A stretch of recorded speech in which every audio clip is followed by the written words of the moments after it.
What's up, guys? I just got back from Mexico, so I thought this would be a perfect topic to talk about in this video.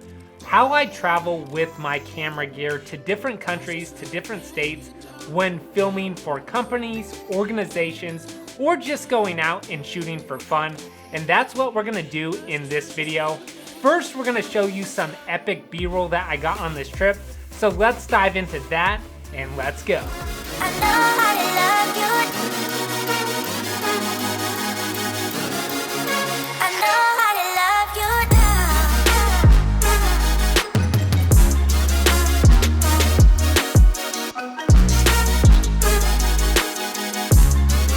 I know how to love you.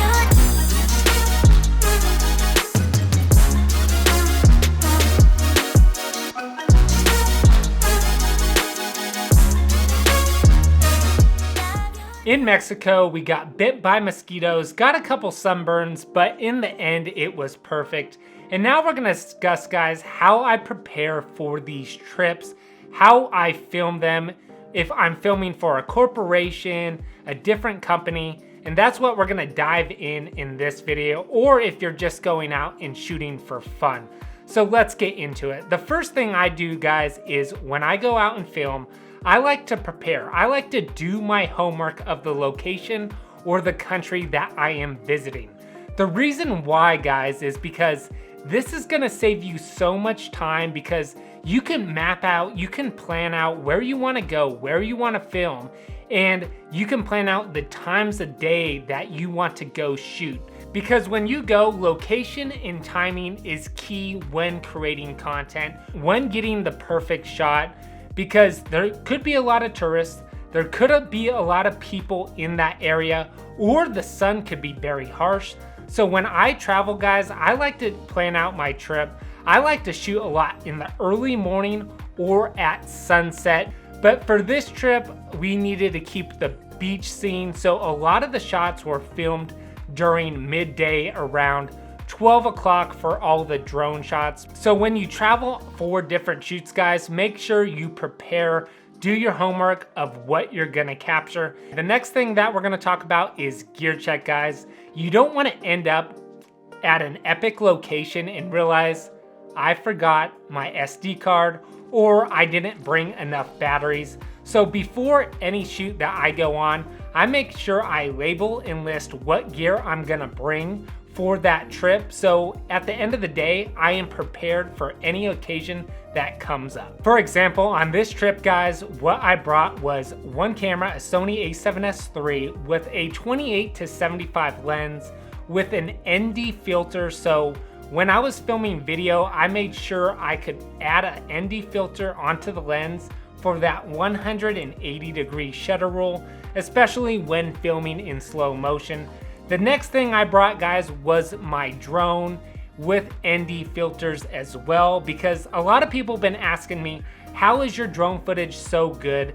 These are the ND filters I use. I'm gonna list them in the link below, so you guys can go check them out if you're using a DJI drone, because it's gonna make your drone footage stand out and give it the extra pop that you need. And the last thing I brought on this trip, guys, was extra batteries, my computer, and an external hard drive, because after every day I film, I list and I label on my external hard drive day one, day two, I go B-roll, then I go drone footage.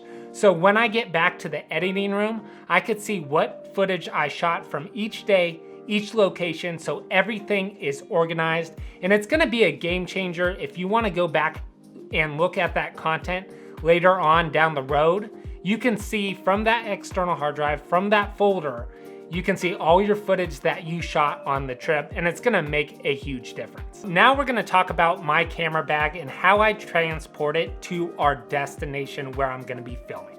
First thing is, I never put my camera bag in my checked bags. This is a huge no-no, because if you're traveling, your gear could get broken, it could get lost, it could end up at a different destination. I had this happen to one of my friends. We were filming and literally his luggage did not end up where we needed to be. So I always have a camera bag. I always wear the gear on my back, and I never ever let this out of my sight. It's always on me 100% of the time, guys, because you hear those stories where people get their gear stolen, people lose their gear. So always have your gear on you when traveling to a different country or different location. Another thing that I found when traveling over the years with my camera equipment, guys, is being a minimalist and not packing so much gear. When I first started out, I wanted to bring all my gear to each location, and I found myself going through different lenses and not using what I really needed. So when you travel light, and it's gonna make your life a lot easier. Why pack light, guys? First, you're not gonna break your back. It's gonna be a lot easier when you're traveling. And the last thing is, whatever lens you bring, whatever drone you have, it's gonna challenge you to be more creative of that landscape, of that sunset that you are filming. Because if you bring a 70 to 200 or a 28 to 75, each shot is gonna be different of the lens or the camera that you use. So think about that before you are traveling, what lens you want and what look you want to create for the content of the location you'll be filming at. And the last thing, guys, is have fun. The reason why I became a filmmaker and chose this career was to have fun, to enjoy the moment, and just be creative. There's no right or wrong way to go out and capture it. It's all about your creativity and how you see the world through your lens. And that's why I love filmmaking.